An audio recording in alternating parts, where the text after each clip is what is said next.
அஸ்ஸலாமு அலைக்கும் ரஹ்மத்துல்லாஹி வரகாத்துஹு. இன்றைய ஹதீஸ் தலைப்பு நோன்பை முறிக்கும் 7 காரியங்கள்.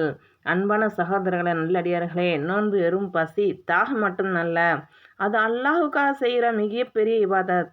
அதனால எது நோன்பை முறிக்கும், எது முறிக்காது, இதை தெரிஞ்சுக்கிற ரொம்ப முக்கியம். இன்னைக்கு நோன்பை முறிக்கும் 7 காரியங்கள் தெளிவாக சொல்ல போறேன், கவனமாக கேளுங்க.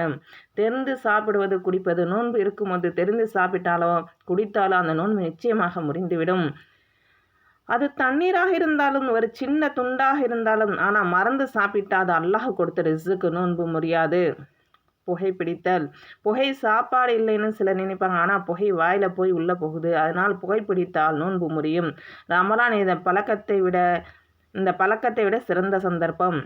மனைவியுடன் உறவு கொள்ளுதல். நோன்பு நேரத்தில் கணவன் மனைவி உறவு கண்டால் நோன்பு முறியும். அது மட்டும் இல்லை, பெரிய பாவம், கடுமையான பரிகாரம் இருக்குது. இதில் மிக கவனம் தேவை. தெரிந்து விந்து வெளிவரும் மாதிரி செயல்கள் செய்தால் நோன்பு முறியும். அதனால் கண், மனம், சிந்தனை 3ஐயும் பாதுகாக்கணும். தெரிந்து வாந்தி எடுப்பது. வாந்தி தானாக வந்தால் பரவாயில்லை, ஆனால் தெரிந்து வாந்தி எடுக்க முயற்சி செய்தால் நோன்பு முறியும். இதையும் பலர் தெரியாமல் செய்துடுறாங்க. முக்கியமான விஷயம் ஊசி. இது ரொம்ப பேருக்கு சந்தேகம் வர்ற விஷயம்.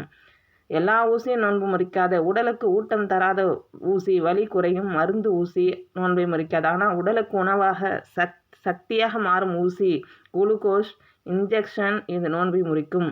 அதனால் மருத்துவ அவசரம் என்றால் அல்லாஹ் தளர்வு கொடுக்கிறான், பின்னாடி அந்த நோன்பை கலா செய்யலாம். மாதாவிடை. பெண்களுக்கு மாதாவிடை அல்லது பிரசவத்துக்கு பின்வரும் இது வந்துட்டால் நோன்பு தொடர முடியாது. அதனால் நோன்பு பின்னாடி கலா செய்யணும். இதில் பாவம் இல்லை, இது அல்லாஹ் கொடுத்த கருணை. அன்பானவர்களே, நோன்பு உடம்போடு மட்டுமல்ல, மனசோடும் சம்பந்தப்பட்டது. அதனால் நம்ம நோன்பை அறிவோடு பாதுகாக்கும். அல்லாஹ் நம்ம நோன்புகளை ஏற்றுக்கொள்ளட்டும். ஆமீன் ஆமீன் ரபில் ஆலமீன். அஸ்ஸலாமு அலைக்கும் ரஹ்மத்துல்லாஹி வரகாத்துஹு.